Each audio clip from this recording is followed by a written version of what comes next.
Vamos a comenzar entonces ahora sí con el curso. Esta primera clase es una clase muy introductoria.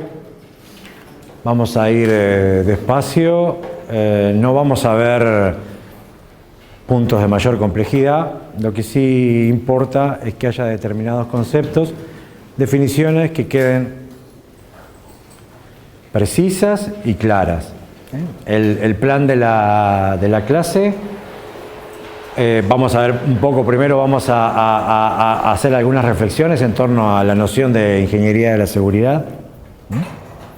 Después vamos a discutir un poco de áreas de aplicación de la seguridad informática. Vamos a ver conceptos y propiedades básicas y después algunas conclusiones. Esta es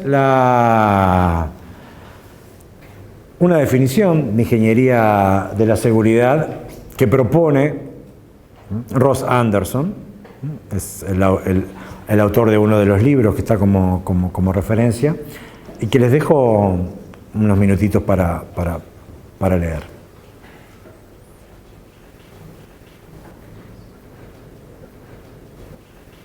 Ahora les hago la siguiente pregunta.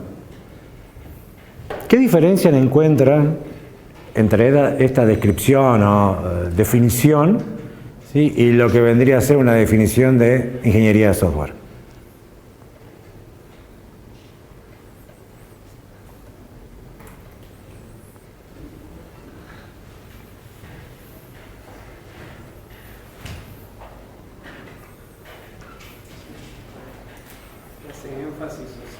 Que hace énfasis en el tema de que se puede depender cuando sea atacado.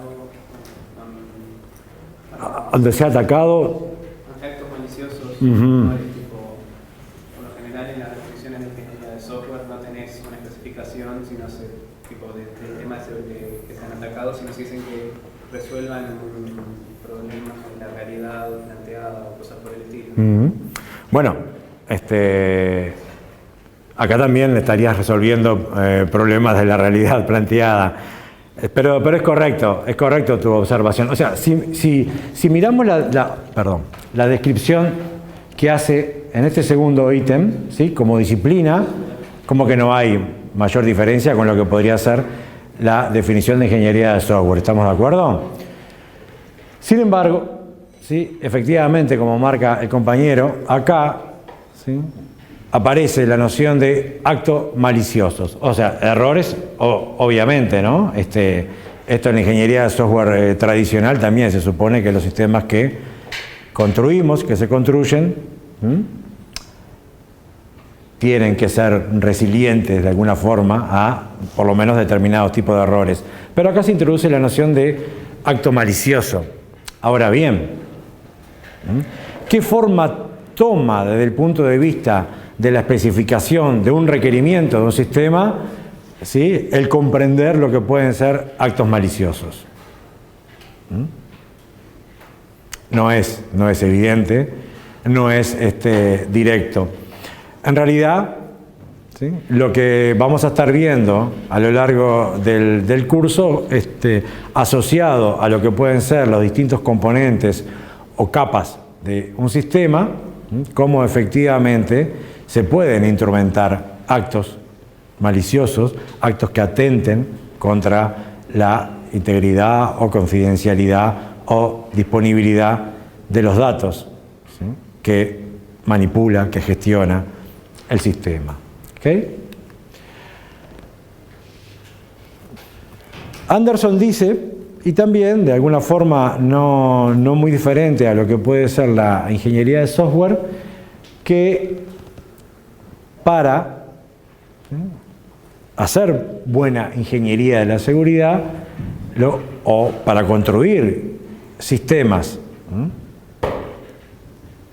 siguiendo los preceptos de esta disciplina, es necesario, ¿sí?, es necesaria una expertise interdisciplinaria. Bueno, claramente, ¿sí?, es necesario manejar conceptos de criptografía. Ahí tenemos una primera diferencia, ¿sí? Uno, cuando diseña un sistema de información tradicional no preocupándose por el problema de la seguridad, muy raramente, a no ser que sea un sistema muy dedicado para algún tipo de función, muy raramente puede surgir la necesidad, ¿sí?, de contemplar mecanismos, herramientas, algoritmos criptográficos, ¿sí?, en el diseño e implementación del sistema. Cuando uno está encarando el diseño, el desarrollo, la definición de un sistema con seguridad en mente, yo podría decir que hoy por hoy es totalmente, ¿sí?, imprescindible, ¿sí?, incluir la criptografía. Por eso es que, en realidad, después de esta clase de introducción, lo primero que van a tener van a ser unas clases de criptografía aplicada. Y ahí ya van a empezar a ver cómo la criptografía, ¿sí?, aplicada en particular, tiene un rol muy claro para jugar en el diseño e implementación de un sistema seguro. Bueno, hay que tener expertise en seguridad computacional, o como se conoce, Computer Security, y es un poco lo que se va a tratar el resto de este curso. Bueno, también hay que tener, ¿alguien sabe lo que quiere decir hardware tamper resistance? ¿Qué es un hardware tamper resistant o tamper evident?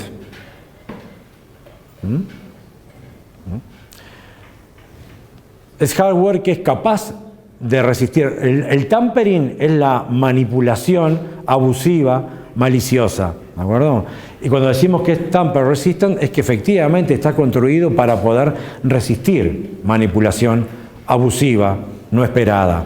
Cuando además se dice que es evident, es tamper evident, es que además, si se trata de manipularlo de esa forma, va a quedar alguna marca, va a quedar alguna señal de que efectivamente se trató de hacer algo de eso.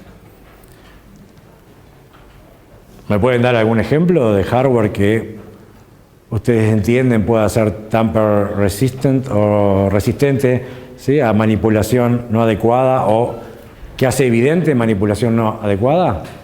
Un ejemplo que se me ocurre, capaz que no. Adelante, adelante. Por ejemplo, cuando tenés un dispositivo hardware que tiene el ticker ese que cuando lo abrís el dispositivo se rompe. Claro, claro. Ese quizás no es tamper resistant, pero por lo menos tamper evident. ¿Okay? ¿Algún otro dispositivo o mecanismo que se les ocurra que puede tener la propiedad de ser tamper resistant, por ejemplo?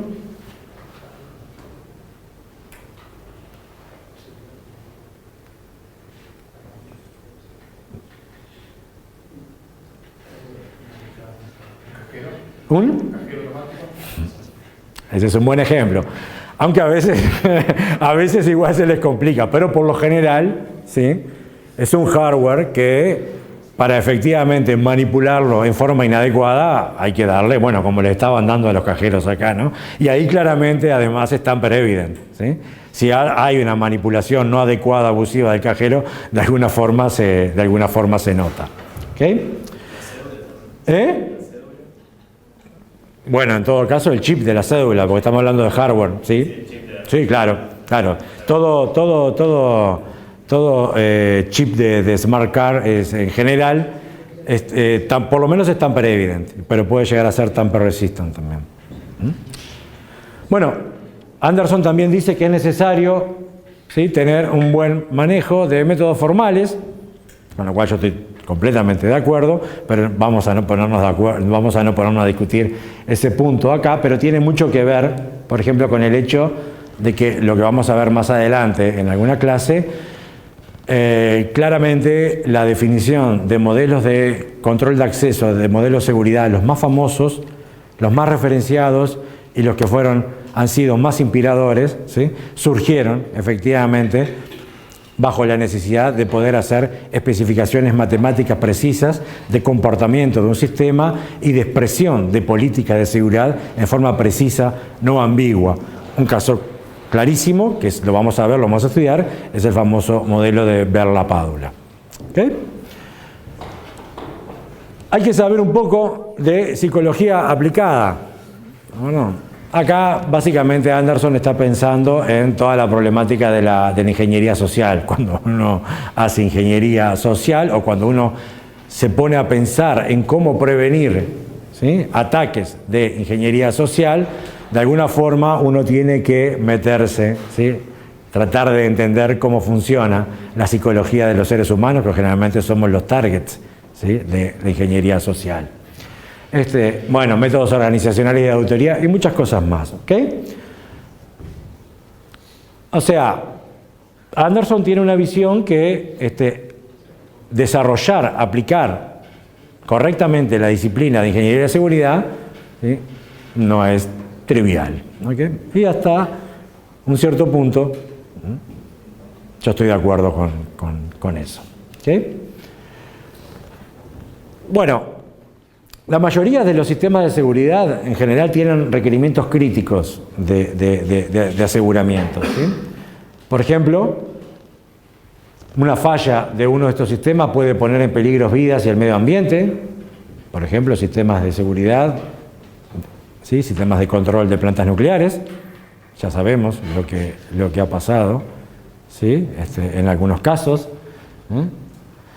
Se puede dañar seriamente una valiosa infraestructura económica, por ejemplo, los ATM y sistemas bancarios que están conectados a él, o otro tipo de sistemas bancarios, o se puede poner en peligro la privacidad de las personas. Por ejemplo, si pensamos en sistemas de registros médicos. Ustedes saben que se está implementando en este país un proyecto que se llama salud.ui. ¿Alguien sabe en qué consiste este proyecto? El proyecto tiene como objetivo principal la incorporación intensiva de tecnología en todo lo que es la gestión de la salud humana. ¿De acuerdo? En particular, un componente fundamental, ¿sí? de este sistema son los registros clínicos. O sea, los registros, ¿sí? donde, ¿sí? queda estipulado, ¿sí? nuestras historias clínicas personales. Obviamente, la información que queda en una de esas historias clínicas o registros es sumamente sensible, ¿sí? Puede llegar a ser sumamente sensible, y tanto el revelamiento no autorizado de esa información como, ¿sí? la manipulación no autorizada de esa información puede generar, ¿sí? puede generar realmente serios perjuicios. Ni hablemos de perder acceso a esa información, que esa información no esté disponible cuando sea necesario. ¿Okay? Bueno, dentro de poco todos nuestros datos clínicos van a estar integrados, ¿sí? al éter, como deberíamos decir antes, ¿okay? y manipulados por sistemas de información.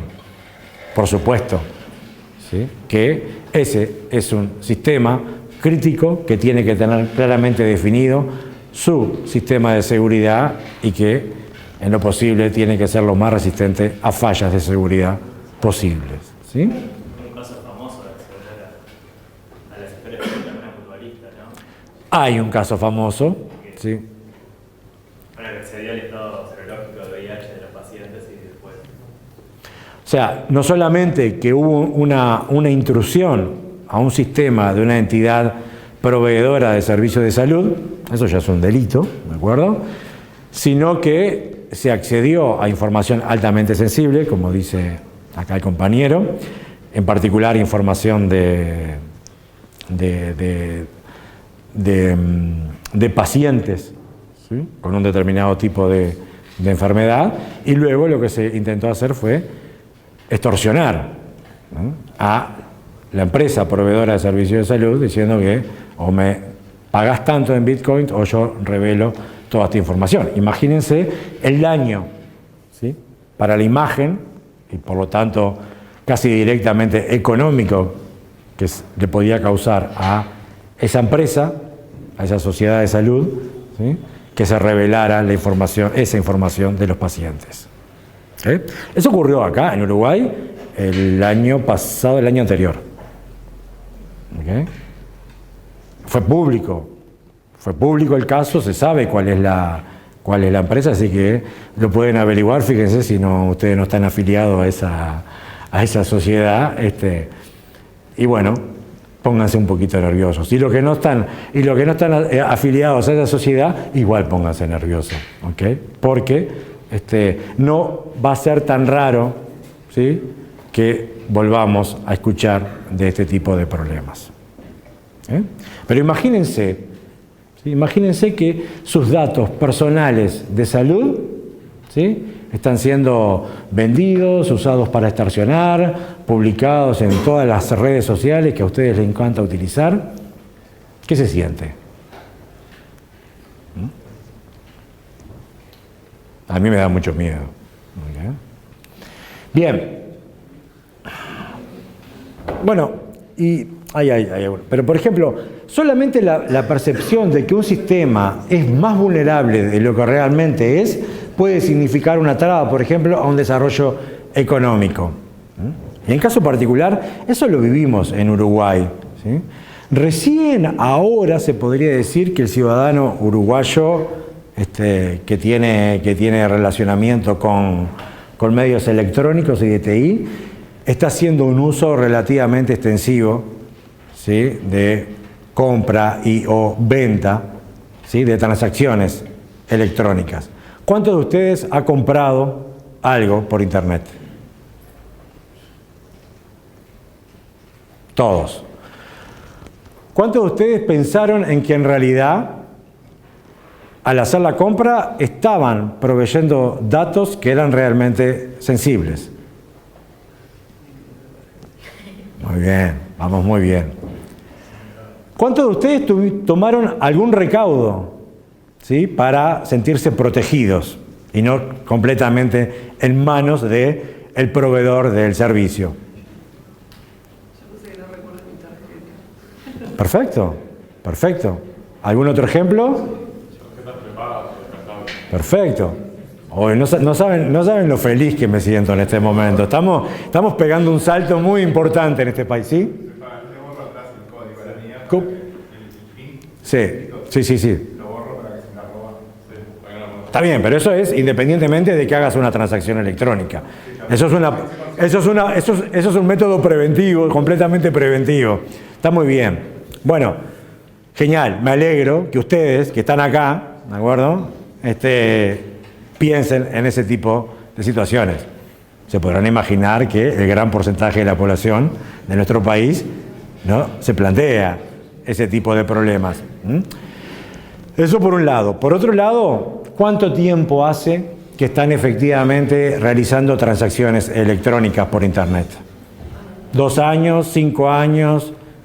10 años, pasa que ustedes son jóvenes, o sea, quizás hace 5 años no tenían ni siquiera plata para comprar algo, igual se lo podían pedir a sus padres, pero díganme, 2 años, 5 años, 10 años,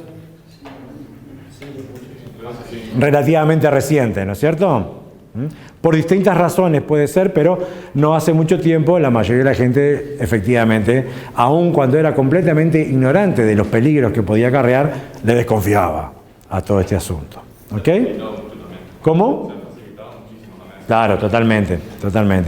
Ahora, es cierto que también, a la vez que se ha facilitado muchísimo, también es mucho más frecuente escuchar noticias de fraude, de falco, intrusiones que se apoderan de decenas de millones de datos de tarjetas, ¿sí?, lo que de alguna forma también podría hacer algún contrabalance en la utilización de este tipo de la tecnología. Pero un poco lo que está claro es que la tendencia es cada vez usar más ese tipo de facilidades. Bueno, no nos podemos poner en contra, ¿sí?, del desarrollo de la tecnología y de su uso. ¿Estamos de acuerdo? Como ingenieros no podemos hacer eso. Bueno, pero lo que sí podemos hacer es tratar que ese uso sea lo más seguro posible. ¿Ok? Bueno. Después, este es otro punto. Acá, esto es bien introductorio y lo que les voy tirando son especies de eslogans, algunos axiomas que me parece que es importante que ustedes vayan incorporando, aunque no sean ultra técnicos, pero que son importantes, ¿sí? Y esto en particular me interesa que se lo graben bien.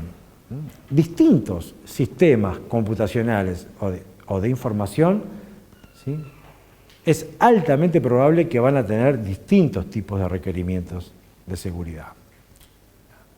Más que nunca, hoy hay que tener en cuenta, o sea, hace 10 años había gente que decía, ¿tenés antivirus instalado en tu máquina? No te preocupes, estás completamente seguro. ¿Cuántos de ustedes tienen antivirus en sus máquinas? ¿Qué? ¿Utilizan todos Linux, Unix? ¿O Mac OS?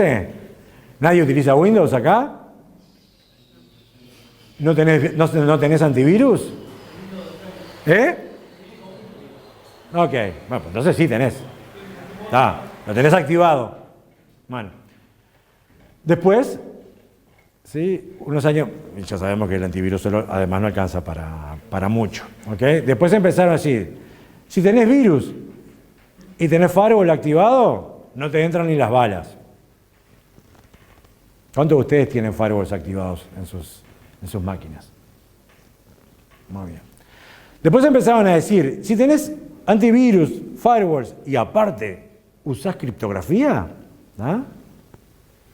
no tenés ningún problema. El problema, y ya lo van a ver en las siguientes clases, que usar criptografía de por sí no asegura nada, porque la criptografía requiere no solamente el funcionamiento de unos algoritmos, sino el uso de determinadas claves, que es fundamental para cumplir con la misión que tiene un algoritmo criptográfico. Pero si esa clave la dejamos disponible, ¿sí?, en cualquier lado, ¿sí?, la tenemos en un pendrive que se nos puede perder, la dejamos en el C, ¿sí?, o en el /user, no sé qué, toda la fortaleza de utilizar mecanismos criptográficos se pierde. Entonces, primero, el correcto aseguramiento de un sistema computacional requiere de distintos tipos de mecanismos y controles. Lo que podemos decir que es usual, ¿sí?, que se necesite una combinación de autenticación de usuario, integridad y trazabilidad de transacciones, tolerancia a fallas, y con esto podemos querer decir muchas cosas distintas, no vamos a entrar en eso ahora, mensajería secreta, o sea, acá, por ejemplo, aparece, tanto como en integridad como en mensajería secreta, aparece sutilmente, ¿sí?, la criptografía. Pero lo que es importante, ¿sí?, y sumamente importante, es porque la mayoría de los sistemas fallan, tienen vulnerabilidades, son pasibles de ser explotados, porque en realidad no se protegen los activos correctos, no se protege la información que realmente debe ser protegida. Y eso tiene que ver muchísimo con el entendimiento del problema, en la especificación y el entendimiento de la política de seguridad que se quiere forzar sobre el sistema y la implementación de esa política de seguridad. Para eso hay que tener conocimiento, para eso hay que entrenarse. Y eso forma parte también de los conceptos que vamos a estar viendo en este curso. ¿Okay?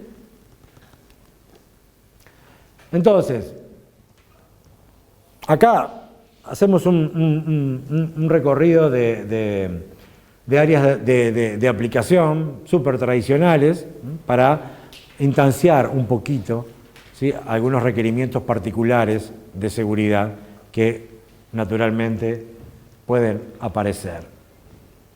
Yo voy a hacer acá un ejercicio que nunca he hecho, pero lo voy a hacer con ustedes por primera vez. No voy a... Las diapos están, ¿sí?, con cada una de las áreas de aplicación y con una pequeña discusión de los requerimientos, pero vamos a hacer al revés, ¿sí?, porque ya veo que son una audiencia activa, motivada y con una buena base. Vamos a agarrar, ¿sí?, las áreas de aplicación y ustedes me van a ir ayudando a definir, ¿sí?, a conceptualizar cuáles podrían ser requerimientos de seguridad naturales, ¿sí?, en cada uno de estos dominios de aplicación. Empecemos por transacciones electrónicas, bancos en general. ¿Qué requerimientos de seguridad Pensemos cuáles son los sistemas core, ¿sí?, de un dominio bancario y cuáles podrían ser los requerimientos de seguridad naturalmente asociados, ¿sí?, a esos sistemas. ¿Estás leyendo las diapos? Tolerancia a fallas, porque, o sea, le está manejando dinero, si hay un error que no, ¿qué transacciones también va a hacer, no? ¿Un error de qué tipo? Seamos un poquito más precisos. ¿Eh? Dale.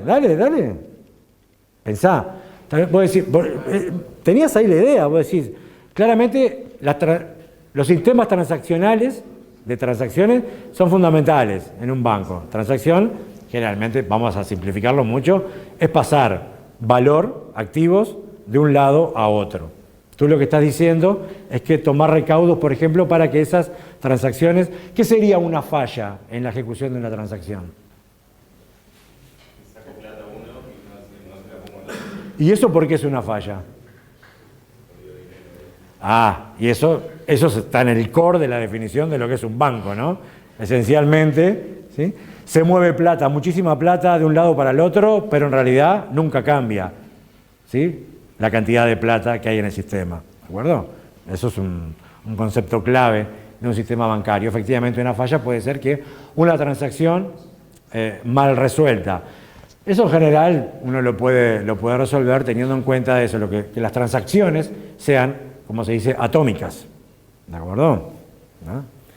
Efectivamente, cuando hay una transacción se hace lo que se pretendía hacer o si no, no se hace nada. ¿Ok? Eso yo te diría que es más un requerimiento, está bien, es una falla, pero yo te podría decir que está más cercano de una falla funcional que de una falla de seguridad. Pero también es una falla de seguridad. A ver, ¿algún otro ejemplo más que se les pueda ocurrir? Es bastante funcional. ¿Cómo? Es bastante funcional también, en realidad es natural en el uso de la base de datos, pero que controle bien la concurrencia de operaciones sobre cuentas sobre la misma cuenta. Las personas no traten de sacar al mismo tiempo y saquen una sola vez. Ok, está bien. ¿Y eso cómo se controla? ¿Tenés idea? Con el acceso, control de concurrencia de la base de datos hacia esta parte. Ok. Por ejemplo, que un usuario no pueda sacar plata de la cuenta de otro, sino que el dueño de la cuenta tiene que pasar la plata. ¿Y eso cómo te parece que se podría...? Está bien, o sea, que haya un acceso correcto, ¿sí?, a las cuentas por parte de los usuarios. ¿Qué te parece ahí? ¿Cómo se puede implementar eso?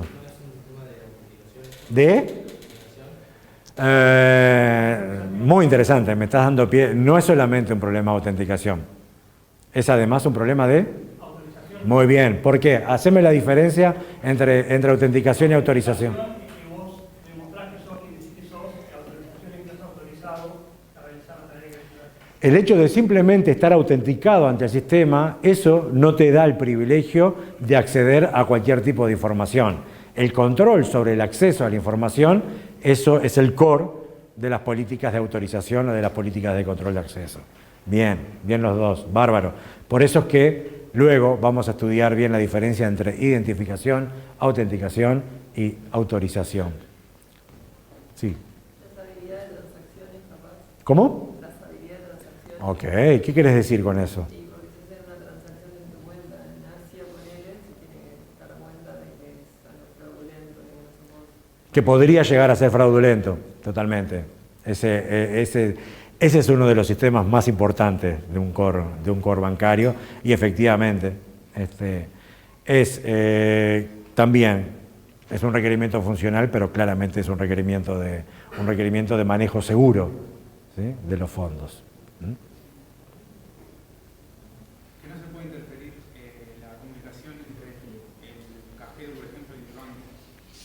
Por ejemplo, Si vos interferís en esa comunicación, puedes, por un lado, modificar la transacción, pasarla a tu cuenta en vez de la cuenta real, o puede ser cualquier mensaje que salga del cajero, por poner un nombre, no puede ser modificado. ¿y eso cómo se podría lograr, por ejemplo? Esa puede ser una forma, utilizar canales seguros. No solamente con encriptación está seguro, pero sí efectivamente utilizar canales seguros para ¿sí? La transferencia, por ejemplo, para las conexiones entre cajeros y el core bancario. Bien, en todos esos requerimientos, fíjese que ya aparecieron políticas de control de acceso, canales seguros, encriptación, trazabilidad. ¿Ok? Bien. Está mucho mejor lo que hicieron ustedes que lo que dicen las diapositivas. Hospitales.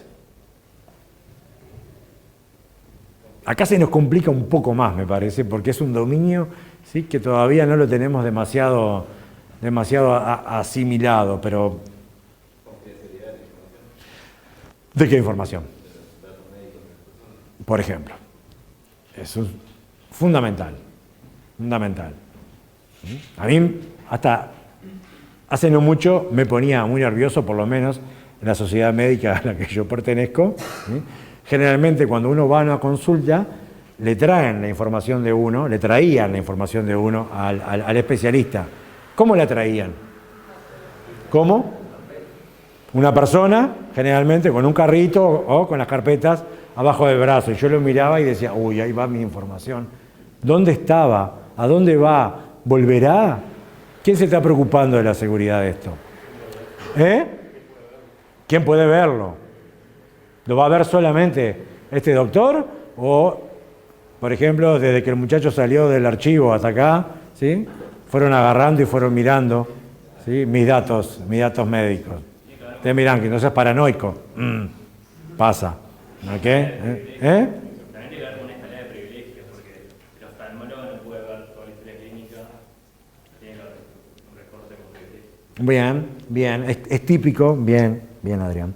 Es típico del dominio de salud, obviamente, tener especificadas e implementadas políticas de control de acceso muy precisas y muy robustas, pero también es muy típico, y de hecho las grandes aplicaciones de el paradigma de control de acceso basado en roles han sido sistemas, ¿sí?, médicos. Hay uno muy famoso, el de todo el sistema de salud de Inglaterra, ¿sí?, efectivamente, que requiere que la política, ¿sí?, y la implementación del control de acceso utilice fuertemente la noción de rol, ¿de acuerdo? De rol, que un rol significa funciones, ¿sí?, obligaciones, ¿sí?, y derechos, ¿de acuerdo?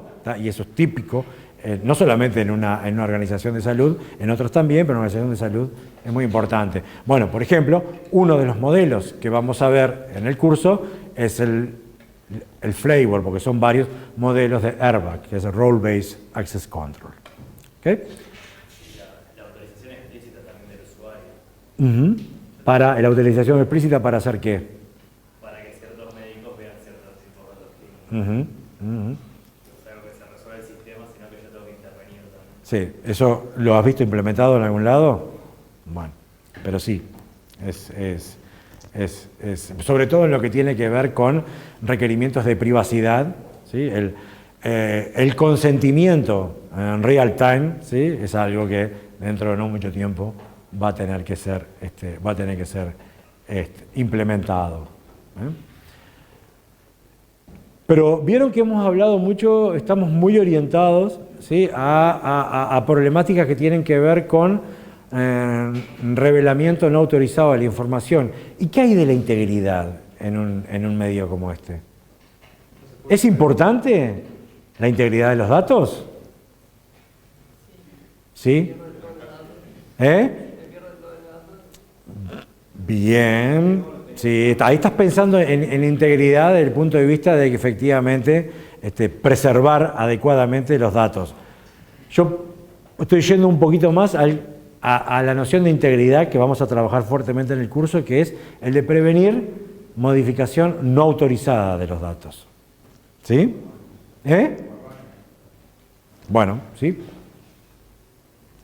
¿Qué sería? Que no te caiga la historia de otro paciente y te traten por otra cosa que en realidad no tenés o algo así. Eso es un problema de integridad. Pero un problema de integridad más simple es que, por ejemplo, en la receta o supuestamente los medicamentos que tenés asociados, ¿sí?, te cambian, ¿sí?, los miligramos del medicamento. Y que cuando te vayan, ¿sí?, a expedir el medicamento, te pidan, porque, wow, a no ser que vos seas un paciente súper consciente, ¿sí?, ¿de acuerdo? Termines tomando medicamentos que no son los que tenés que tomar, ¿sí? O no solamente los miligramos, sino hasta el nombre, ¿sí?, o la droga principal, ¿sí?, del medicamento. ¿Sí? A nivel de integridad granular de datos en todo lo que es registros clínicos del campo de salud, la problemática es realmente muy, pero muy importante. ¿Ok? Sí. Disponibilidad en el sentido de que de repente en la época de las historias en papel, vas a la consulta y de repente el problema. Exactamente, exactamente.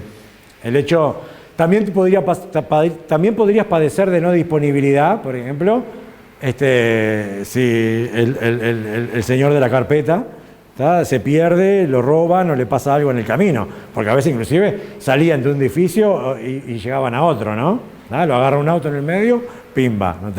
Si se pierde la información y capaz que se pierde mismo. ¿Tá? Pero yo diría que ahí el problema de disponibilidad estaba un poquito más controlado, ¿no? Ahora, al tener toda la información, ¿sí?, disponibilizada, tener la información digital y disponibilizada a través, ¿sí?, de sistemas TI, el problema, sobre todo para nosotros, ¿sí?, es mucho más acuciante. ¿Okay? Efectivamente, todo lo que tiene que ver con contingencia, respaldo, alta disponibilidad, ¿sí?, todo ese tipo de mecanismos, conceptos, tienen que estar necesariamente primitivos en la definición de un sistema de este estilo, sin redundancia. ¿Ok? Capaz que, un poco para compararlo con los bancos, en los hospitales también la historia, capaz que me interesa mucho más. Y si pienso en los bancos como cryptocurrency, capaz o algo, me interesa ver el saldo. Sí. Entonces, A la ver. disponibilidad de toda la historia, Sí. toma fuerte relevancia. Vos decís que, por ejemplo, si pensamos en criptomonedas, la historia no importa tanto, lo que importa es lo que salió y lo que entró. Sí, de acuerdo. No sé, hablaste de criptomonedas. ¿Todos saben de lo que estamos hablando? ¿Qué es una criptomoneda? ¿Cómo? Monedas de firma electrónica. ¿Por ejemplo? Ok, muy bien. ¿Todos han oído hablar de Bitcoin? Ok, bueno, ese claramente es un ejemplo paradigmático de criptomoneda. Bien, ¿sí? Nuevamente, mucho mejor lo que salió acá que lo que está en las diapos. Muy bien. Hogares. Acá tenemos para divertirnos, ¿eh? Piensen. Y ahí entonces entran a pensar lo que ustedes tienen en su casa y les empieza, ¿sí?, a doler el cerebro. ¿O no? A mí me duele cuando pienso lo que tengo en casa y las precauciones que tomo, ¿no? Cualquier aplicación de domótica, digamos, de sistema de seguridad o control de puertas, ventanas, lo que sea, cámaras, dispositivos inalámbricos. ¿Qué pasa con eso? ¿Qué pasa con esa lista de elementos que estás enumerando? Susceptibles a digamos, ataques locales, físicos. ¿A qué tipo de ataques, por ejemplo? Intercepción de la comunicación.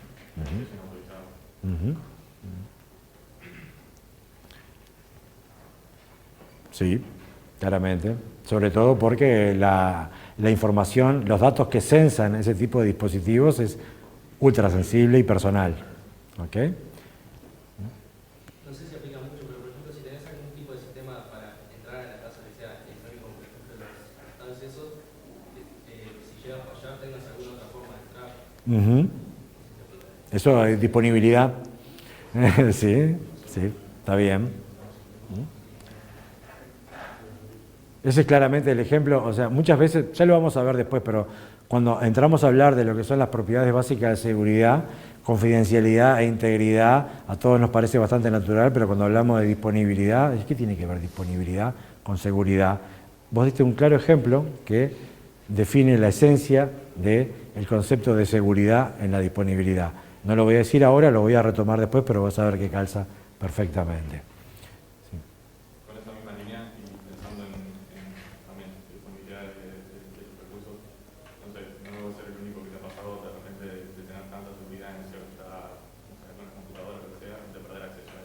Sí, claro. Sí. Por ejemplo, ¿cómo podés perder el acceso?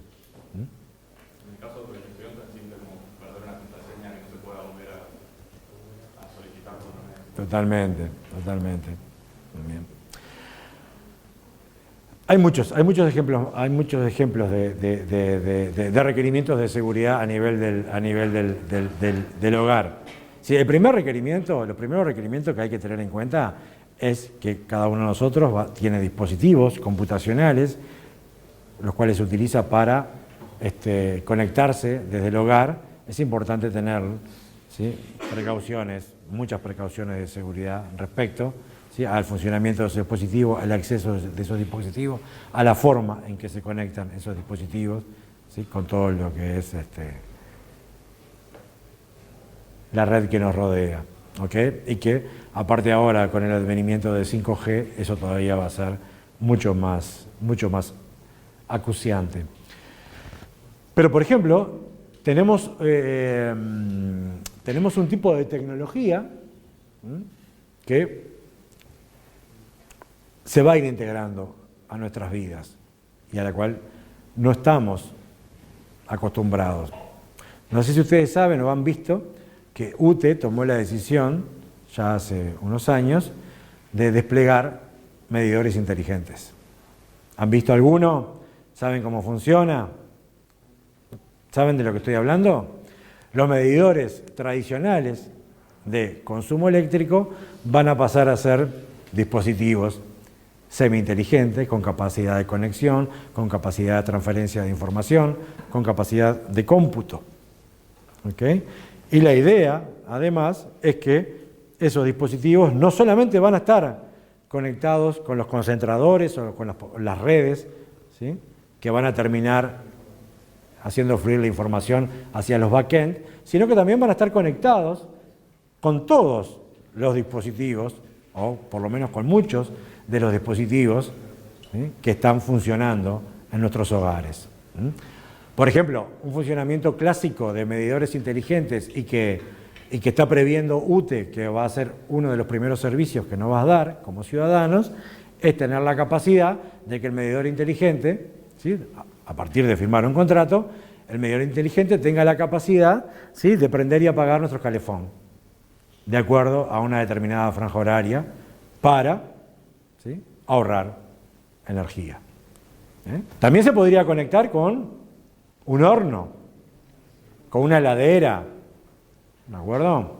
Y bueno, ahí lo que va pasando es que se empieza a generar, ¿sí?, una red, ¿sí?, donde fluyen datos, pero son datos que si después agarra a alguien y tiene la capacidad, como UTE, pero UTE no lo va a hacer, ¿sí?, pero alguien, si no hay la adecuada protección para esa información, empieza a hacer análisis de esos datos, empieza a inferir patrones, por ejemplo, de vida que tenemos.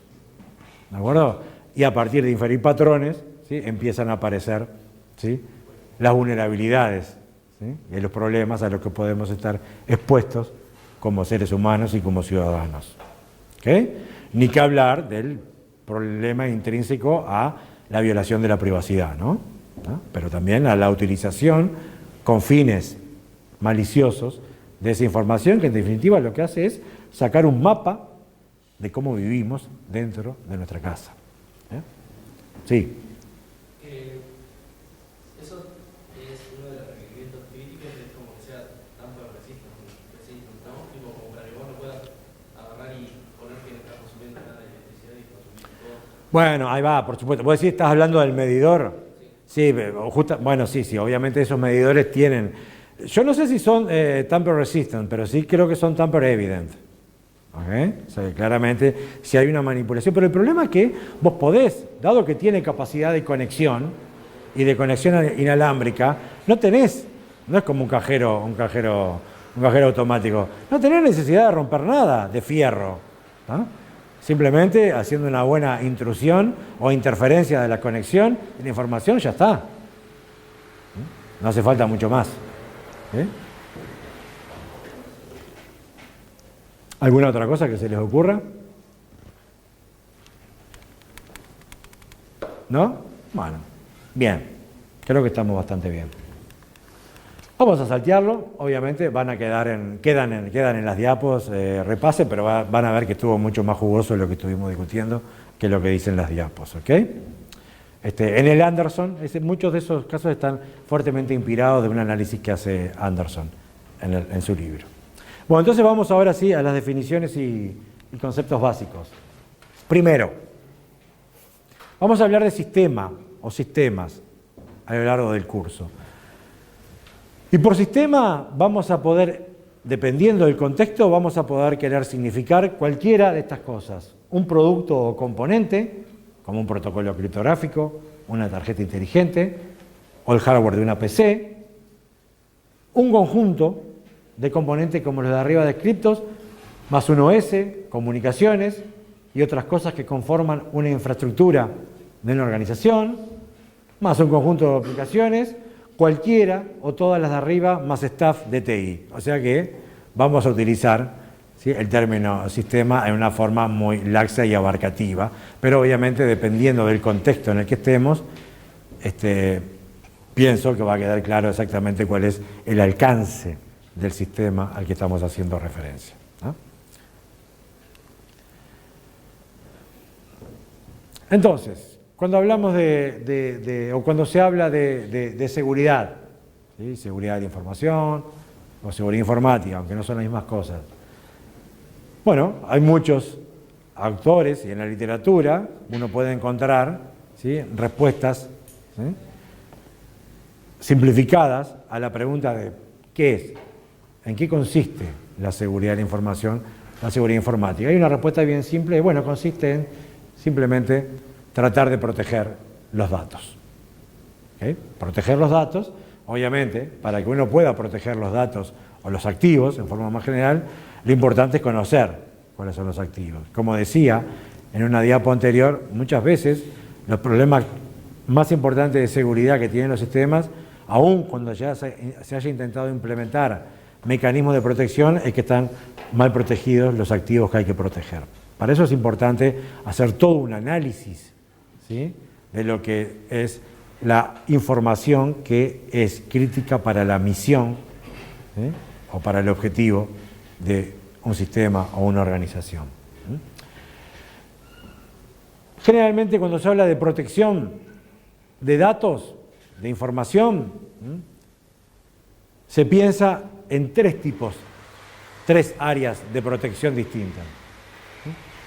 Lo que llamamos prevención, que en definitiva es tomar medidas que prevengan el daño, ¿sí?, de los activos, o se piensa en detección, que es detectar cuándo, cómo y por quién, ¿sí?, un activo ha sido dañado, y reacción, ¿sí?, medidas que permitan recuperar el activo o remediar el daño causado al mismo. Claramente, los tipos de protección estos tres tipos de protección que estamos viendo son complementarios y cubren requerimientos y necesidades, ¿sí?, también complementarias.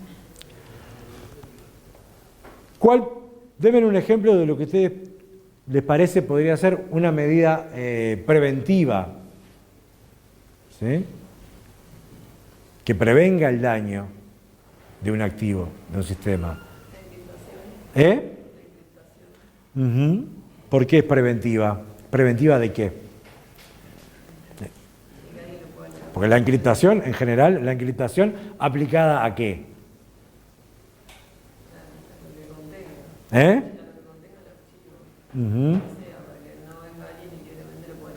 Pero, por ejemplo, es muy distinto el uso que yo puedo hacer de encriptación al ofuscar un determinado dato que el uso que hago de la encriptación, por ejemplo, para definir un canal seguro.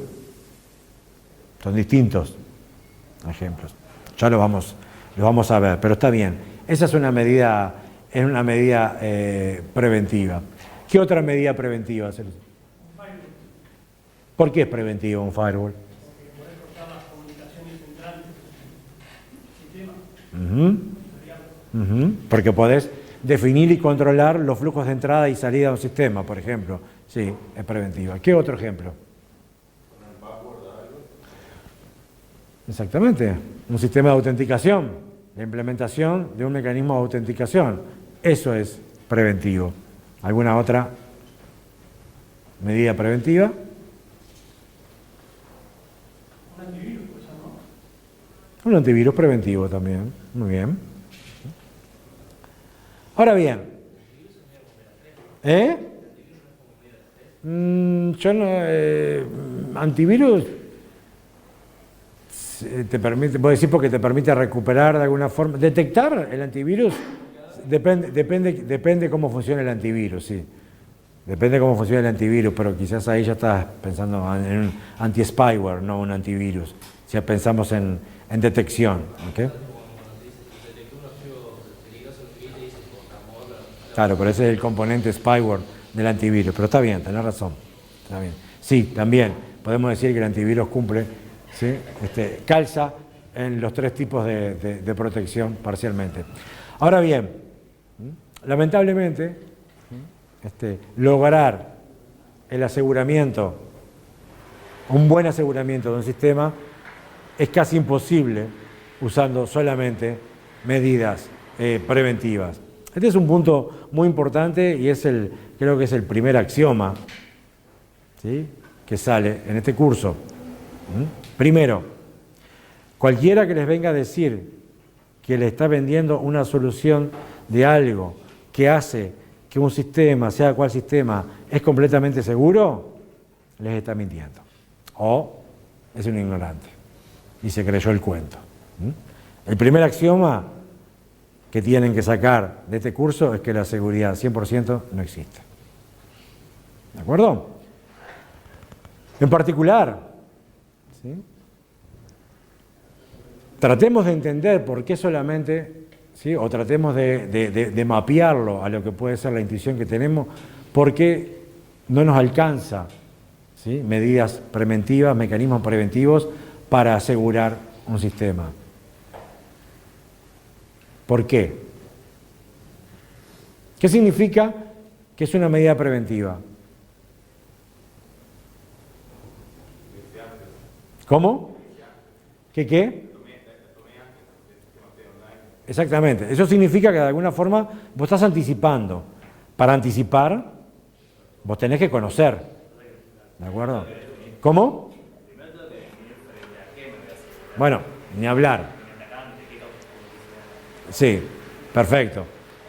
Bien. Defender cosas conocidas. Puede aparecer algo nuevo, ponele y Por ejemplo, no puede hacer nada. todos los días sale un 0 day, una vulnerabilidad 0 day. ¿Ok? ¿No?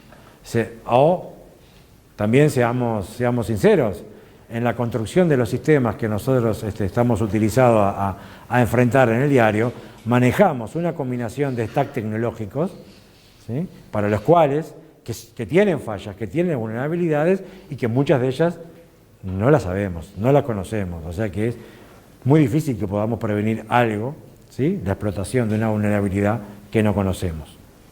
¿De acuerdo? Tenemos que tener muy claro, por ejemplo, si estamos pensando en un sistema medianamente complejo, tenemos que tener muy claro, ¿sí?, la topología de la infraestructura, de la red, las comunicaciones que se dan y qué tipo de comunicaciones se dan. No es trivial, ¿sí?, más con la entropía de elementos que tenemos involucrados y con el tipo de flujos que están involucrados en una infraestructura mediana, ¿sí?, normal. Entonces, sí, dale. Claro, cuando elijo a lo largo de una contraseña con el algoritmo de encriptación para elegir la clave, por ejemplo, hago ciertas asunciones de que no, la capacidad computacional es atacante, entonces contra eso me prevengo. Sí, pero ahí ya te está yendo muy abajo, está siendo muy específico, ¿está? Es difícil, capaz que no todo el mundo te sigue, pero sí, totalmente. ¿Sí? Eso igual lo van a ver en criptografía aplicada.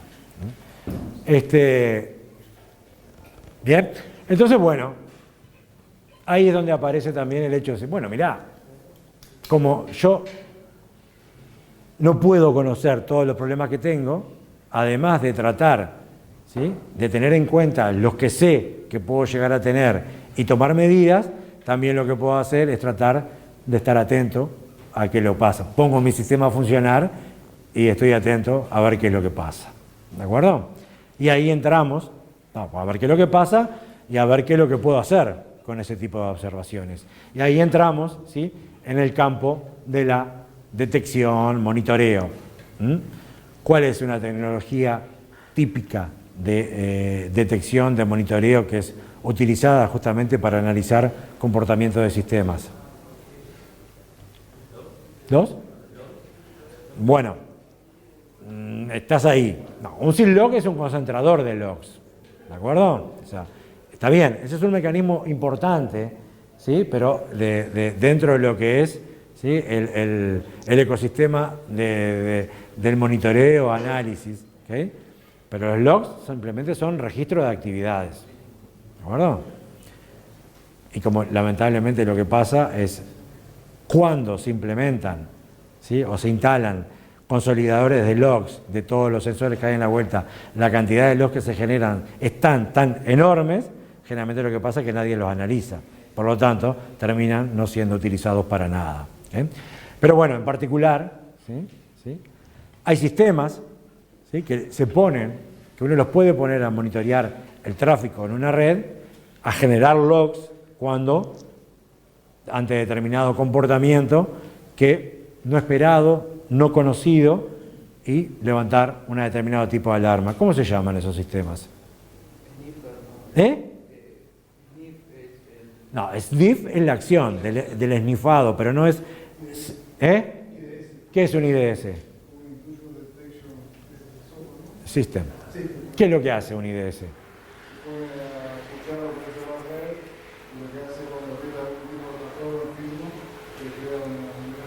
Y además genera logs. ¿Okay? Bueno, esa es una típica herramienta.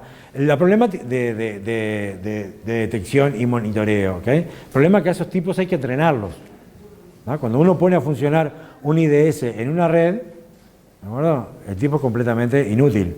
Todo comportamiento le va a parecer raro, entonces esencialmente lo que se genera casi es una denegación de servicio, porque permanentemente nos está diciendo, está todo mal, esto está mal, hay que educarlo, hay que decirle, no, mirá, este flujo de acá a acá está bien, es correcto, porque el tipo no es que tenga claro exactamente toda la topología y cuáles son todas las políticas de seguridad que nosotros supuestamente estamos definiendo y de flujo. Hay que entrenarlo.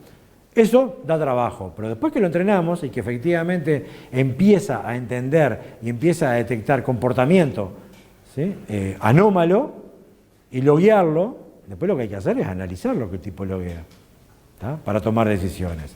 Y ese es otro problema al cual nos estamos viendo en este momento enfrentados en forma muy acuciante, porque la cantidad, ¿sí?, es fundamental tener logs y tener logs consolidados, pero la cantidad de eventos, ¿sí?, que generan, que son censados, ¿sí?, en un sistema computacional, una infraestructura computacional mediana, ¿sí?, es impresionante.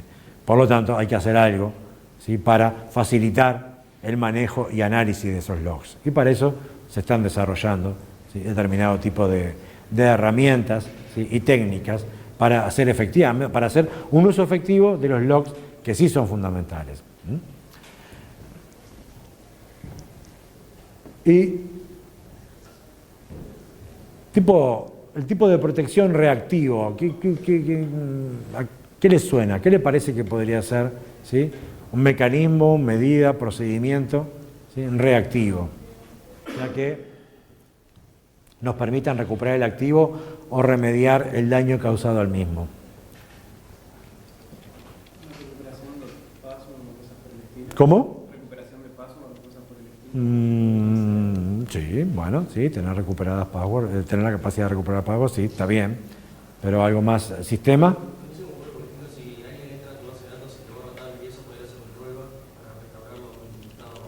¿Y cómo haces el rollback? O sea, redundancia. ¿Cómo? Exacto. O sea, ese es el concepto básico asociado a capacidad reactiva, es respaldar. ¿Sí? Es reactiva, porque el hecho de que vos respaldes, el hecho de que vos tengas respaldo no significa que podés evitar que efectivamente te hagan el daño. Lo único que podés facilitar es recuperarte del daño. pero el daño igual te lo pueden hacer. Y el daño puede ser, ¿sí?, que tu sistema esté caído 10 horas, ¿sí?, y la imagen de tu empresa, ¿sí?, o tu organización ya fue hecho pedazos, por más que después se pueda recuperar.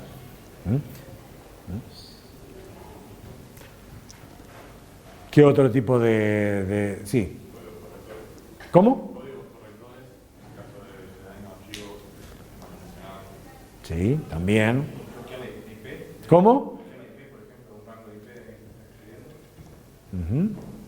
Sí, por ejemplo, limitar la zona de la zona del daño, eso es algo que se usa mucho. En particular, en todos estos años lo que se ha desarrollado fuertemente también es lo que se llama la disciplina de gestión y contención de incidentes. ¿De acuerdo? Y ahí dentro de gestión y contención de incidentes, ¿sí?, ocurren determinado tipo de acciones, ¿sí? En particular, ¿sí?, una medida, ¿sí?, reactiva también es la realización de análisis forenses, ¿okay?, que por lo menos nos permiten entender qué fue lo que pasó y cuál es el problema que tenemos y cómo podemos reparar nuestros sistemas para que por lo menos eso, ¿sí?, no nos siga pasando. Ahora, eso sí, para poder realizar análisis forenses, ¿qué es lo que tenemos? ¿Qué es fundamental? ¿Qué es lo que tenemos que tener? ¿Qué les parece? Bueno, sí, trazabilidad, pero un poco más. ¿Qué es lo que te permite la trazabilidad? Registros, logs. Sí, te veo levantando la mano y afanando. ¿Estás escuchando lo que estamos hablando? ¿Sí? Ok, dale. Tener varios servidores, por si se te cae uno, poder pasar el otro. Alta disponibilidad, sí, exactamente. Esa es una medida, sí, reactiva. Pero sí, fundamental.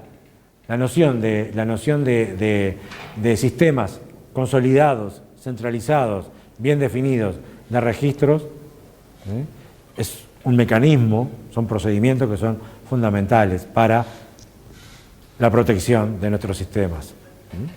Generalmente, protección reactiva, ¿no? Pero bueno, protección al fin. ¿Qué?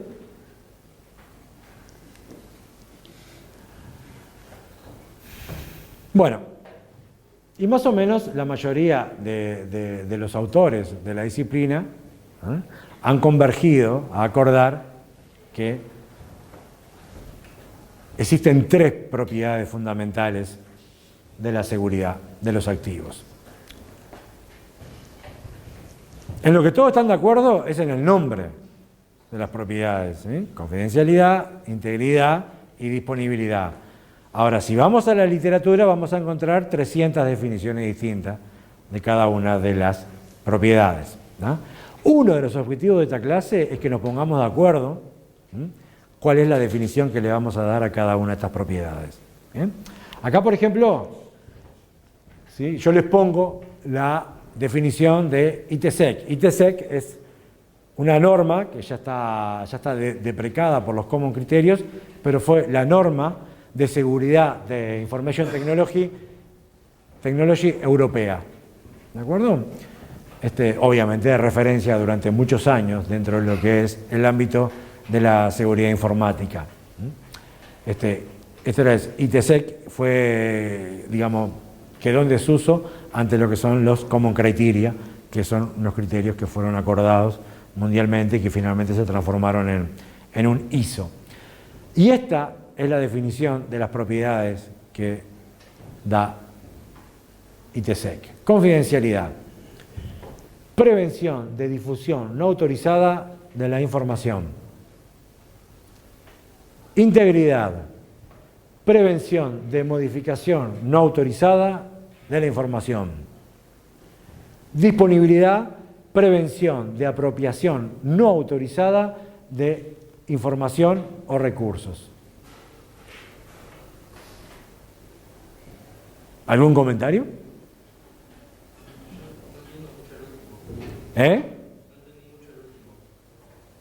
¿Por qué no? No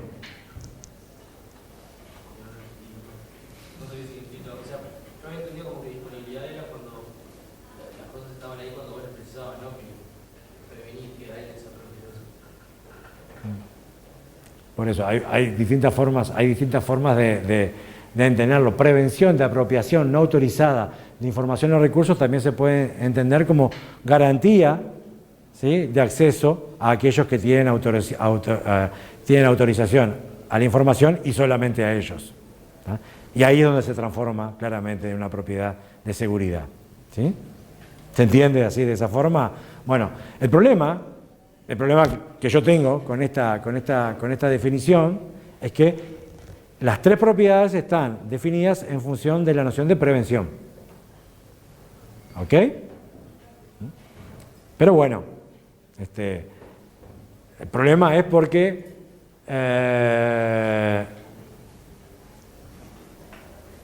es muy exigente, ¿sí?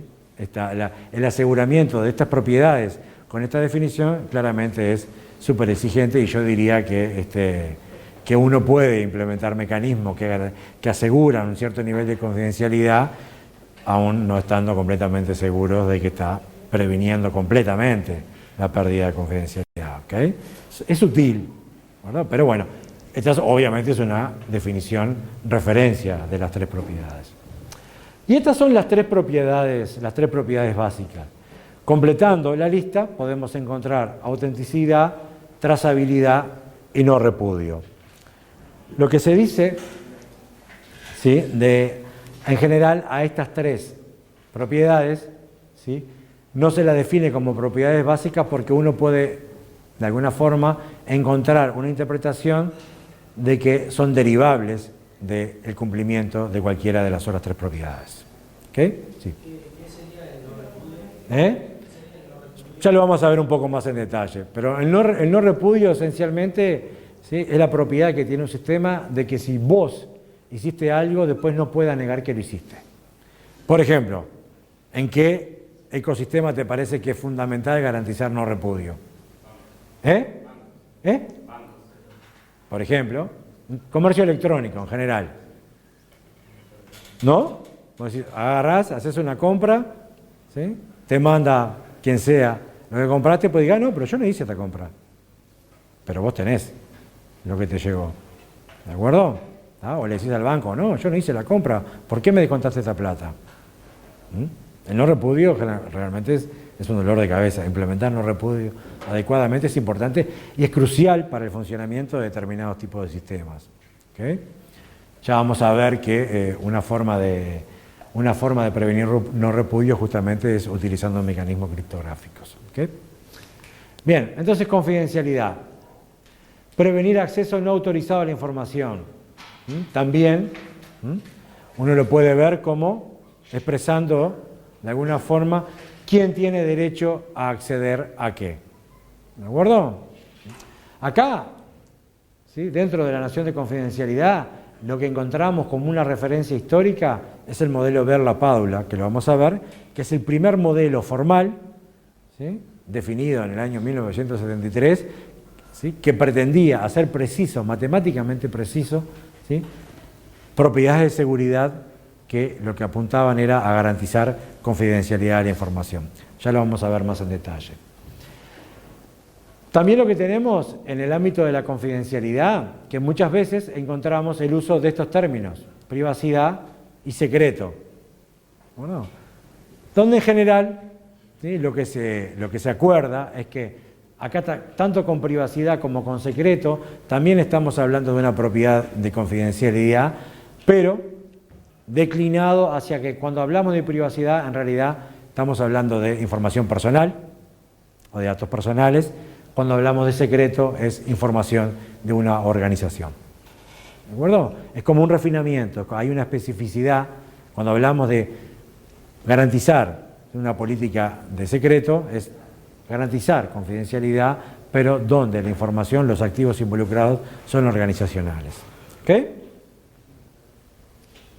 También podemos decir que la confidencialidad la podemos ver como una propiedad de la información, o sea, independientemente de las acciones que se puedan tomar para garantizarla, la podemos ver en sí como una propiedad de la información.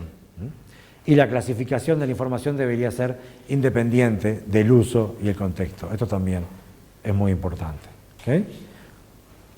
Primero viene la clasificación de la información, eso tendría que ser O sea, que una información es confidencial es un atributo de la información. Después, ¿qué es lo que hacemos para poder preservar, ¿sí?, esa propiedad? Es otra cosa. ¿Se entiende?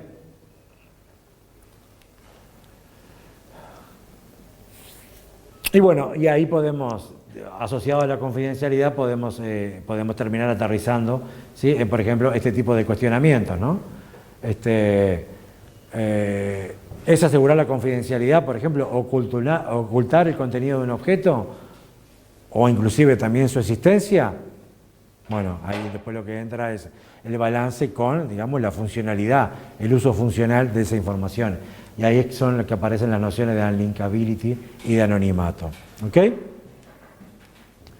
Integridad. Acá ya estamos en un problema más complejo, porque aún cuando podemos encontrar definiciones distintas de confidencialidad, más o menos nos manejamos en una clase acotada de conceptos o de intuiciones. La propiedad, la noción de integridad ha sido utilizada a lo largo de las décadas, dependiendo del contexto, de forma muy diferente. ¿De acuerdo? ¿Sí? Originalmente, cuando uno hablaba de integridad, hablaba de integridad de transacciones. Por ejemplo, atomicidad. La propiedad de atomicidad claramente es una propiedad de integridad. ¿De acuerdo? No me quedan datos corruptos, no tengo como resultado de acciones un estado donde la información no está en el estado que debería que estar. ¿Ok? A eso, bueno, claramente la noción de integridad surge muy fuertemente también pegado a este concepto de integridad a lo que son los manejadores de bases de datos. ¿Ok? Actualmente, de todas formas, podemos encontrar distintas aplicaciones, ¿sí?, o entendimientos de la noción de integridad.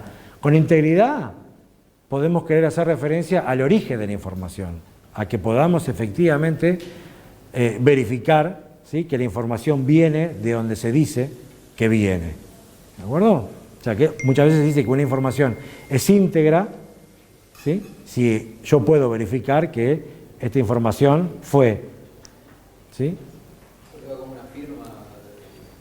¿Cómo lo implementás? Es otra cosa, ¿tá? Por ahí, o sea, pero tiene que ver más que nada con el hecho de que, ¿sí?, un concepto de autenticidad. ¿De acuerdo? Efectivamente, esta información viene, ¿sí?, y es enviada por quien dice que la envió. Es auténtica. Pero, por ejemplo, en todo lo que es la teoría de las comunicaciones, ¿sí?, por integridad generalmente se habla de la capacidad que puede tener un flujo de datos o un canal de comunicación de ejecutar acciones de corrección o de asegurar invarianza de la información, pero también de corregir información ante eventual pérdida de información. ¿Ok?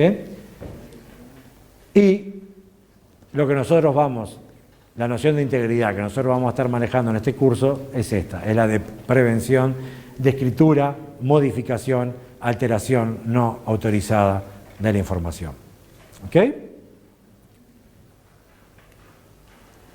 Bueno, acá tenemos, por ejemplo, también, aún cuando nos pongamos de acuerdo en esa noción de integridad, cómo pueden variar definiciones, ¿sí?, de acuerdo a que sea una visión orientada al usuario o que sea una visión orientada al Estado. ¿Tá? Y acá, por ejemplo, tenemos, esto es un párrafo de la política de Clark y Wilson, de integridad de sistemas, ¿sí? Y acá tenemos la definición de integridad de datos que da The Orange Book. ¿Alguien sabe lo que es The Orange Book? Hace unas cuantas décadas atrás, el Departamento de Defensa americano, ¿sí?, sacó una colección, ¿sí?, de textos normativos que tenían que ver con requerimientos que se le hacían a los sistemas de información que eran implementados y desplegados dentro de la esfera pública y administrativa de los Estados Unidos. Y en cada uno de esos se lo llamó un libro, ¿sí? Cada uno de esos libros tenía un color. Por eso se habla de The Orange Book Collection, ¿sí? Y en particular había uno que era naranja, de Orange Book, que era el que establecía todos los requerimientos de seguridad, ¿sí?, asociados a los sistemas de información para ese ámbito, ¿sí?, de estadounidense, ¿sí?, la administración pública, sistemas de información ejecutados en la administración pública estadounidense. ¿Ok? Acá está orientado a los usuarios, acá está orientado, ¿sí?, al estado de los datos. ¿Ok? Acá tenemos una visión que está mucho más orientada a las comunicaciones.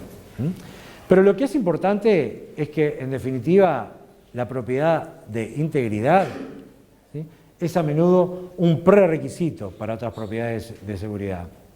Por ejemplo, uno puede hacer un ataque a la confidencialidad de la información modificando las tablas de control de acceso referenciadas por el sistema operativo.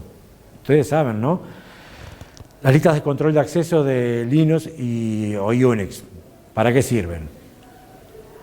O sea, las listas RWX, RWX que se asocian para dar permisos. ¿Permisos de qué? Permisos de acceso, ¿sí?, a usuarios, grupos, ¿de acuerdo? ¿Sí? Bien, entonces uno puede venir, puede establecer una política de control de acceso seteando adecuadamente los permisos para un archivo. Ahora, si yo modifico esa definición de permisos, claramente puedo estar violando, ¿sí?, la propiedad de confidencialidad, porque cambio, ¿sí?, el privilegio de acceso a un determinado rol o grupo, ¿sí?, y con eso ya estoy habilitando que haya un acceso a la información no permitido. ¿Qué es lo que es fundamental ahí para que funcione, ¿sí?, la protección de la confidencialidad de la información? Es que, ¿sí?, las tablas de control de acceso, ¿sí?, del sistema operativo sean íntegras, que no puedan ser modificadas, manipuladas en forma no autorizada. ¿De acuerdo? Generalmente la confidencialidad e inclusive la disponibilidad dependen fuertemente de la propiedad de integridad. ¿Ok? Piensen en muchos sistemas realmente seguros tienen controles de seguridad en el buteo del kernel. ¿Ok? Bueno, si le modifico los sistemas de buteo en el sistema operativo, pierdo todas las medidas de seguridad, entre ellas las que puedan ser de acceso. ¿Ok? Por eso, cuando justamente en esos sistemas que tienen buteo asegurado, ¿sí?, la aplicación de controles de mecanismos de integridad es fundamental. Es lo primero que se hace antes de bootear al sistema. ¿Ok? Bueno, y así llegamos a disponibilidad, ¿sí?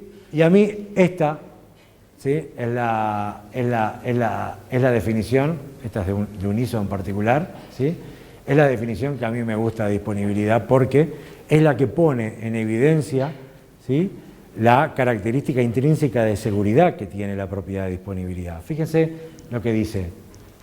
¿Qué es disponibility? The property of being accessible and usable upon demand by an authorized entity. ¿De acuerdo? Y ahí se refleja, se trasluce el problema de seguridad. ¿Qué sentido tiene definir una política de seguridad que me lleve a implementar un mecanismo de control de acceso para controlar acceso seguro a la información si las personas que están autorizadas a hacer una información no lo pueden hacer? ¿De acuerdo? Obviamente después uno lo que le sale más intuitivamente cuando habla de disponibilidad, que el sistema no esté caído, ¿ah?, porque no lo puedo utilizar, entonces no puedo hacer tal acción y no sé qué. Pero desde el punto de vista de seguridad, esencialmente la no disponibilidad, ¿sí?, es una prevención de acceso autorizado. ¿De acuerdo? Y eso, desde el punto de vista de seguridad, no es deseable, no es correcto.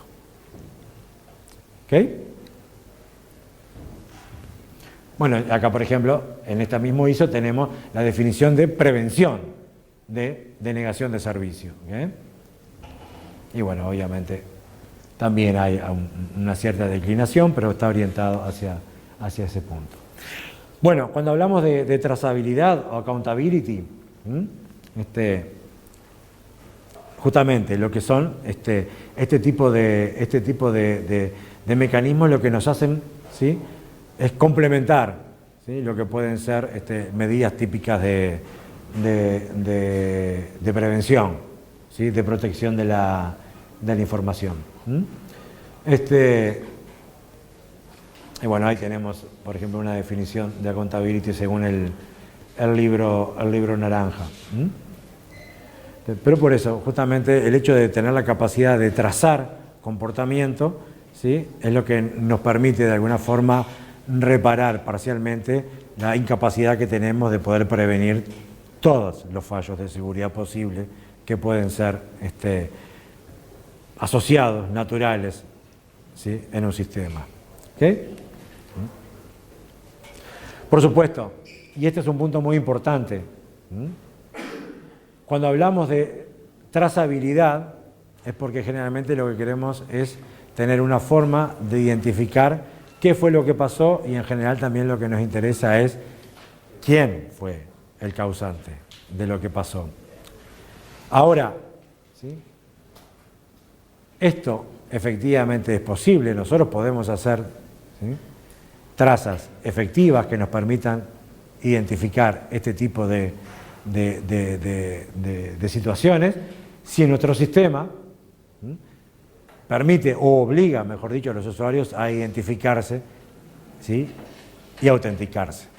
Es tan común, todavía sigue siendo tan común que uno encuentre en determinado tipo de servicios que, por ejemplo, servicios de administración, de servidores o de base de datos, que distintos administradores utilizan usuarios no nominados para hacer la administración de servidores. ¿Saben lo que quiere decir un usuario nominado, no? Un usuario genérico que lo pueden utilizar más de una persona. Bueno, por más registro que yo tenga de acceso a los servidores o a la base de datos, si los usuarios no son nominados, por ejemplo, la capacidad, podré llegar a identificar, ¿sí? El problema causado, pero ya identificar quién fue, ¿sí? El que lo causó, se vuelve un poco más complejo. Por lo tanto, ¿sí? Trazabilidad efectiva sin identificación y autenticación generalmente no es posible.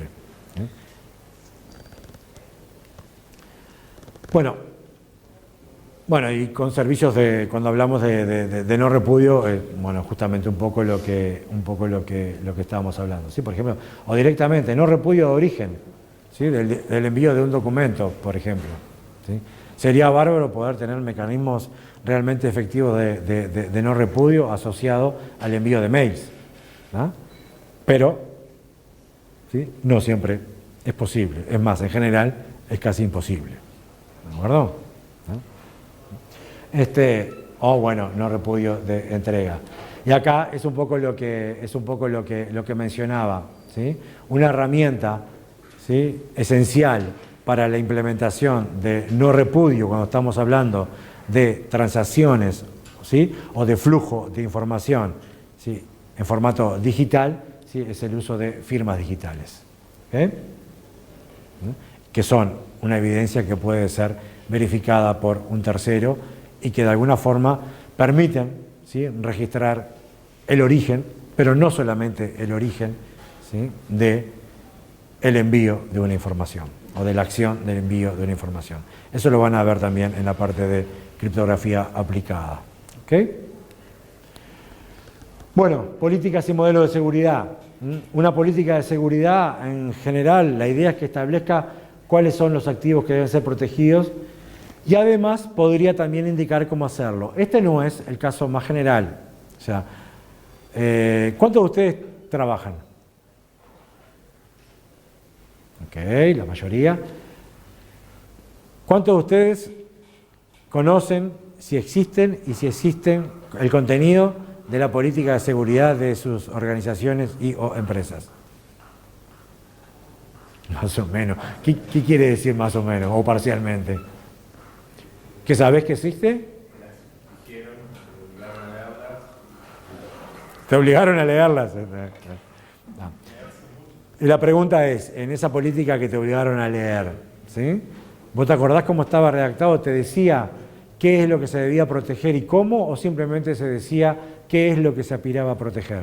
Depende de la empresa. En algunas sí te dan todo el ejecutivo, se monitorean las herramientas. Por ejemplo, una certificado el disco, para no hacer side gating. O sea, no solamente te establecen las propiedades de seguridad, sino cómo garantizarlas. Sí,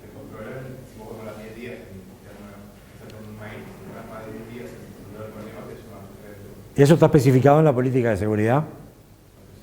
Bueno, generalmente la política de seguridad de las organizaciones y las grandes organizaciones es una declaración de intenciones, ¿sí?, de proteger la información, muchas veces incompleta y generalmente sin especificar cómo se debe hacer.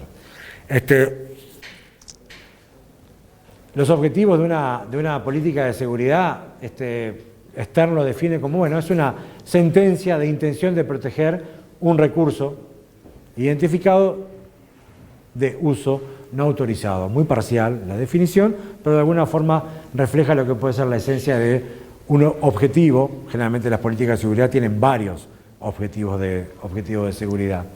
Y uno puede hablar de dos niveles, ¿sí?, para alcanzar los objetivos: organizacional, ¿sí?, y con soporte auto o semiautomático.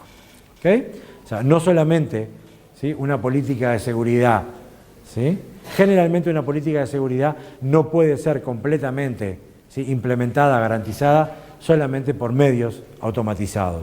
Generalmente también se tienen que definir procedimientos, ¿sí?, políticas y procedimientos organizacionales que complementen lo que pueden ser las medidas que sí pueden ser automatizadas. Un ejemplo de un procedimiento o de una política organizacional de seguridad, ¿cuál puede ser?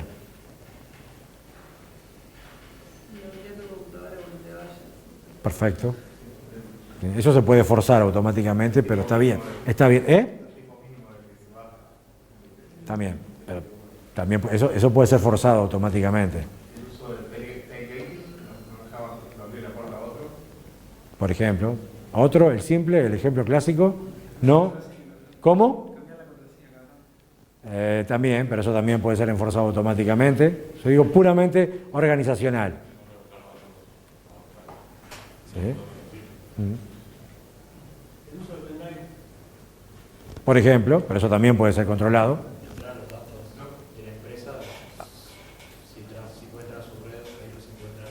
¿Cómo?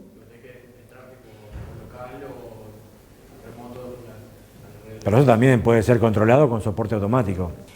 Yo lo que digo es una política que sea puramente organizacional, que uno no puede, o lo voy a decir más claramente, no puede implementar, definir un proceso automatizado para controlarla y garantizarla.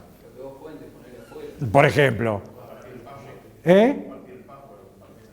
¿Cómo? Por eso. Exactamente. Prohibir los post-it, los passwords en los post-it, pegados en los monitores, tan común de ver, o en el teclado, ¿de acuerdo? Esas son políticas organizacionales que es casi imposible de controlar en forma automatizada, pero que son fundamentales, son complementarias a todos los mecanismos que podemos implementar para hacer control de políticas de seguridad. ¿Okay? Y como esas, piensen otras, pero hay muchas, obviamente, ¿no? Bien, bueno, acá está un poco la definición de cada una de ellas, ¿sí? Bueno, y lo que es importante, sobre todo es importante, a mí me parece que son importantes, creo que él también puede estar de acuerdo con que es importante, para Anderson era muy importante, ¿sí?, y por eso decía que, ¿sí?, una buena ingeniería de seguridad requiere del manejo de métodos formales. Se ha demostrado muy importante a lo largo de las décadas, ¿sí?, que poder expresar clara y precisamente, ¿sí?, la definición del comportamiento de nuestros sistemas, poder expresar precisamente sobre ese comportamiento modelado las políticas de seguridad que se quieren establecer e inclusive tener la capacidad de verificar, ¿no?, especificar mecanismos, ¿sí?, y verificar que esos mecanismos efectivamente garantizan, ¿sí?, las políticas de seguridad, todo en forma formal, es decir, en forma de utilización de elementos matemáticos precisos, no ambiguos, potencialmente mecanizables, ¿sí?, es muy importante. En particular, ¿sí?, estos dos señores, Goguen y Messager, ya hace unas cuantas décadas, escribieron un paper muy lindo, un paper seminal, donde se metieron con uno de los problemas de seguridad. Bueno, primero, ver la Padula, ya lo dije, se metieron con el hecho de esto de especificar un modelo de este tipo, ¿sí? Para un determinado sistema, donde hacían precisamente la definición de las políticas de seguridad. Y después estos dos investigadores, ¿sí?, escribieron un paper muy interesante donde lo que hicieron es una propuesta formal y de tratamiento formal de uno de los problemas más complejos, más difíciles e inclusive intratables de la seguridad, que es el control del flujo de la información. ¿Sí? Control de acceso de la información es un problema relativamente simple. Bueno, pero el control de flujo de la información es un problema extremadamente complejo e intratable. Ya después vamos a ver bien, cuando tengamos un poco más de elementos, las diferencias y contrastarlos para que quede claro.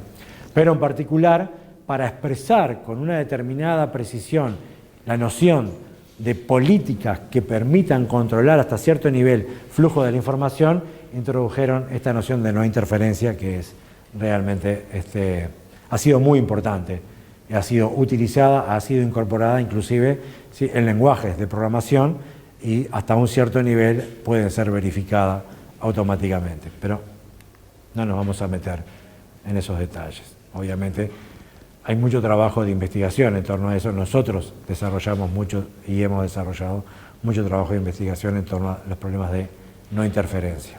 ¿Bien? Entonces,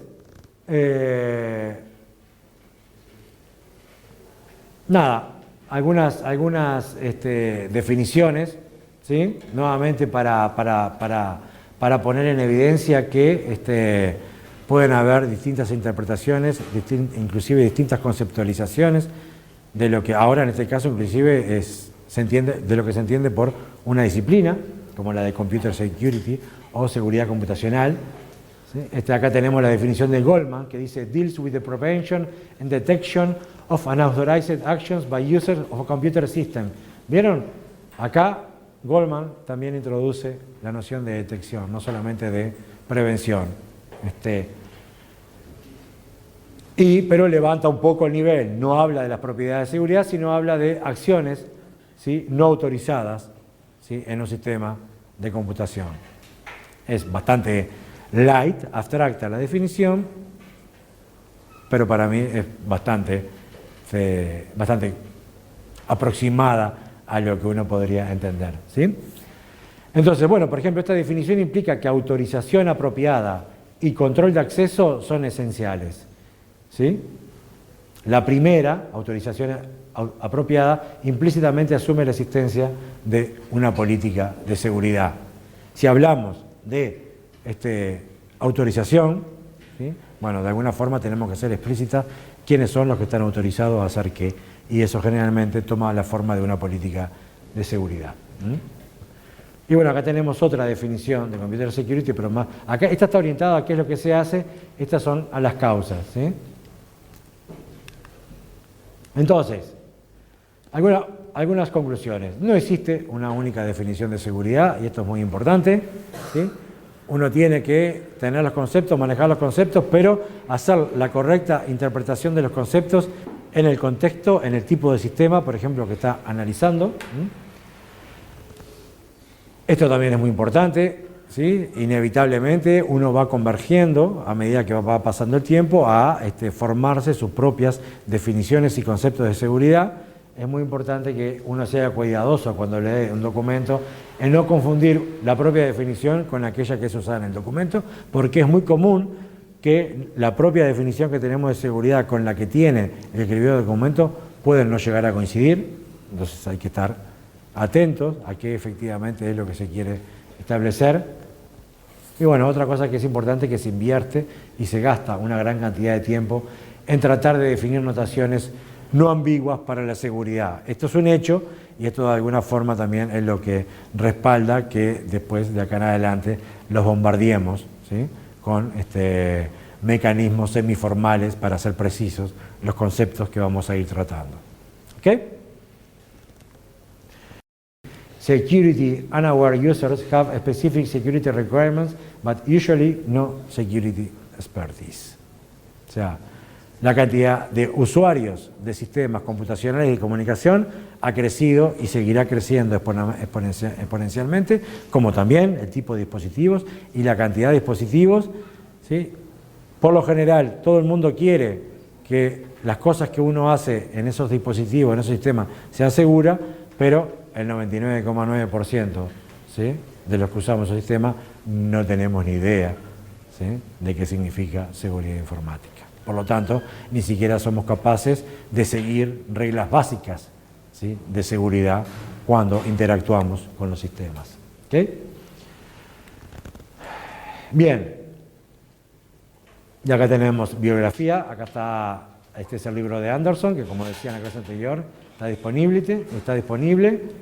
Este es el Goldman, ¿sí?, que ya se pueden encontrar versiones disponibles. Este es el paper de Clark y Wilson, ¿sí? Esta es la referencia del Orange Book. Este es el paper de Gogen y Messiger. Fíjense el año. Y todavía se sigue investigando fuertemente en los conceptos que introdujeron ellos hace 40 años. ¿Ok? Porque son conceptos que están atrás del entendimiento de uno de los problemas más complejos de la seguridad.